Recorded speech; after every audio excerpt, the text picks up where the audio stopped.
Hi ಎಲ್ಲರಿಗೂ, ಹೇಗಿದ್ದೀರಾ? ಎಲ್ಲ ಚೆನ್ನಾಗಿದ್ದೀರಾ ಅನ್ಕೋತೀನಿ. ನಾನಿವತ್ತು ಮಂಗಳೂರು ಗೋಲಿ ಬಜೆಯನ್ನು ಮಾಡ್ತಾ ಇದ್ದೇನೆ. ಸಂಜೆ ಟೈಮ್ನಲ್ಲಿ ಟೀ ಜೊತೆ ಬಿಸಿ ಬಿಸಿ ತಿನ್ನಲಿಕ್ಕೆ ಸೂಪರ್ ಆಗಿರುತ್ತೆ. ಹಾಗೆ ಮಾಡೋದಕ್ಕೂ ಕೂಡ ಈಸಿ ಇದು. ಬನ್ನಿ ಹೇಗೆ ಮಾಡೋದಂತ ನೋಡೋಣ.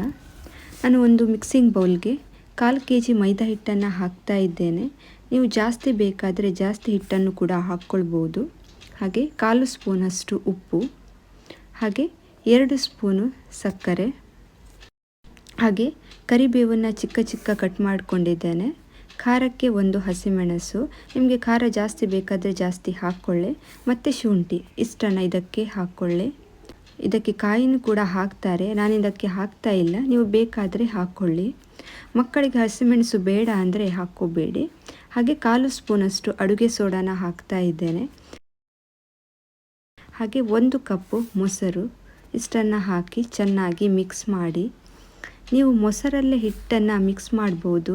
ನಾನು ಸ್ವಲ್ಪ ನೀರನ್ನು ಹಾಕ್ತಾ ಇದ್ದೇನೆ. ಒಮ್ಮೆಲೆ ಎಲ್ಲ ನೀರನ್ನು ಹಾಕ್ಕೋಬೇಡಿ, ಸ್ವಲ್ಪನೇ ನೀರನ್ನು ಸೇರಿಸಿ ಮಿಕ್ಸ್ ಮಾಡಿಕೊಳ್ಳಿ. ಹಿಟ್ಟನ್ನು ತುಂಬ ತೆಳು ಮಾಡ್ಕೋಬೇಡಿ. ಒಂದೊಳ್ಳೆ ಈವ್ನಿಂಗ್ ಸ್ನ್ಯಾಕ್ ಅಂತಲೇ ಹೇಳ್ಬೋದು. ನನ್ನ ರೆಸಿಪಿಗಳು ನಿಮಗೆ ಇಷ್ಟ ಆಗ್ತಾ ಇದ್ದರೆ ಯೂಟ್ಯೂಬ್ನಲ್ಲಿ ಚಾನಲನ್ನು ಸಬ್ಸ್ಕ್ರೈಬ್ ಮಾಡಿಕೊಳ್ಳಿ. ಇನ್ಸ್ಟಾಗ್ರಾಮ್, ಫೇಸ್ಬುಕ್ ಪೇಜ್ನಲ್ಲೂ ಕೂಡ ಫಾಲೋ ಮಾಡಿ, ಸಪೋರ್ಟ್ ಮಾಡಿ. ಈಸಿ ಇದೆ ರೆಸಿಪಿ. ಕೆಲವೇ ಇಂಗ್ರೀಡಿಯೆಂಟ್ಸ್ಗಳನ್ನು ಉಪಯೋಗಿಸಿ ಇದನ್ನು ಮಾಡ್ಬೋದು. ಮಕ್ಕಳು ಸ್ಕೂಲ್ನಿಂದ ಬರುವಾಗ ಈ ಥರ ಮಾಡಿಕೊಡಿ, ಖಂಡಿತ ಇಷ್ಟಪಡ್ತಾರೆ. ಗಂಟು ಇರದ ರೀತಿ ಮಿಕ್ಸ್ ಮಾಡಿಕೊಳ್ಳಿ.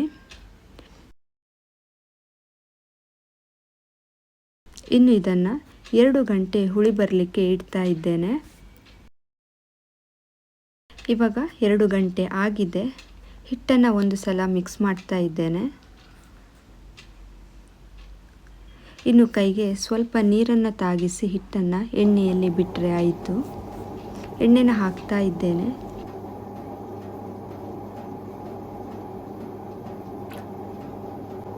ಎಣ್ಣೆ ಕೂಡ ಬಿಸಿ ಆಗಿದೆ ನೋಡಿ. ಈ ಥರ ಎಣ್ಣೆಯಲ್ಲಿ ಒಂದೊಂದೇ ಬಿಡಿ.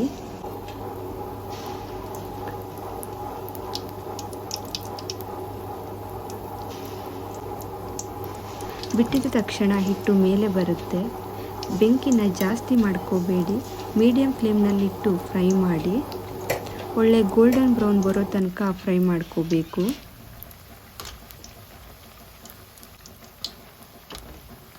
ರೌಂಡ್ ಆಗಿರೋದ್ರಿಂದ ಮಗುಚಿ ಫ್ರೈ ಮಾಡಲಿಕ್ಕೆಲ್ಲ ಆಗೋದಿಲ್ಲ. ಈ ಥರ ಮಾಡ್ತಾ ಇರಬೇಕು.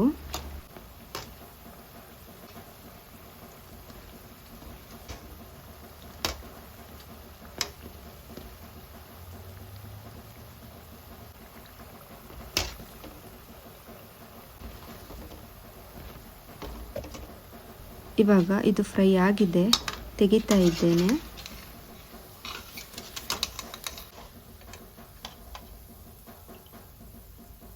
ಇನ್ನೊಂದು ರೌಂಡ್ ಹಾಕ್ತಾ ಇದ್ದೇನೆ.